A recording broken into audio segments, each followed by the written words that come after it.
इन इस्लाम cats काबिल एहतराम जानवर हैं और इनको बेहतरीन पेट भी समझा जाता है। इनकी सफाई की वजह से इनको घरों में और यहाँ तक कि मस्जिद में भी दाखिल होने की इजाजत है। नबी सल्लल्लाहु अलैहि वसल्लम को बिल्लियां खुद भी बहुत पसंद थी और बहुत से मुस्लिम्स के अकॉर्डिंग मुअज़्ज़ा की फेवरेट बिल्ली थी, मगर हदीस में इस खास बिल्ली का कोई जिक्र नहीं है। नबी सल्लल्लाहु अलैहि वसल्लम के कंपेनियंस में से एक को अबू हुरैरा यानी फादर ऑफ द किटन्स कहा जाता था, क्योंकि उनको बिल्लियों से बहुत प्यार था। एक दफा एक औरत हजरत आयशा के पास खाना लेकर आई, मगर उस वक्त हजरत आयशा नमाज पढ़ रही थी। तो हजरत आयशा ने उस औरत को इशारा किया कि इस खाने को नीचे रख दो। तो एक बिल्ली आई और उस खाने में से कुछ खाना खा गई। तो जब हजरत आयशा नमाज से फारिग हुई तो उन्होंने वहीं से खाना शुरू किया जहाँ से बिल्ली ने खाया था, और कहा कि नबी सल्लल्लाहु अलैहि वसल्लम ने फरमाया है कि बिल्लियां इम्प्योर नहीं होती, बल्कि वो इन लोगों में से होती हैं जो तुम में घूमते हैं।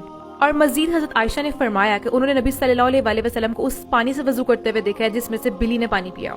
नबी सल्लल्लाहु अलैहि वसल्लम ने फरमाया कि एक औरत जहन्नुम में दाखिल हुई इस बिल्ली की वजह से जिसको इसने बांध रखा था, ना उसे खाने को दिया और ना जमीन के कीड़े खाने के लिए छोड़ा। और कुछ मुस्लिम्स का ख्याल है कि कैट्स को एज अ पेट रखने से आपके घर में फरिश्ते आते हैं। दमिश्क में एक मस्जिद है, मस्जिद अल कितात, कितात मींस कैट्स इन अरबिक, और 1267 में इसको चैरिटेबल फाउंडेशन बना दिया गया था जस्ट टू प्रोटेक्ट कैट्स। और ये फाउंडेशन 800 साल पहले बनी थी और आज भी काम कर रही है। इस्तांबुल की बयजीद लाइब्रेरी के डायरेक्टर इस्माइल हजारों बिल्लियों को खाना खिलाया करते थे, जिसकी वजह से बयजीद लाइब्रेरी को द कैट लाइब्रेरी भी कहा जाता है। आपने अक्सर देखा होगा मक्का मुकरमा में मस्जिद अल हराम में बिल्लियां आराम कर रही होती हैं, जो इस्लाम के मुकद्दस तरीन मुकाम है और काबा से सिर्फ चंद सौ फीट के फासले पर है, क्योंकि बिल्लियों को यहाँ आने की भी इजाजत दी गई है।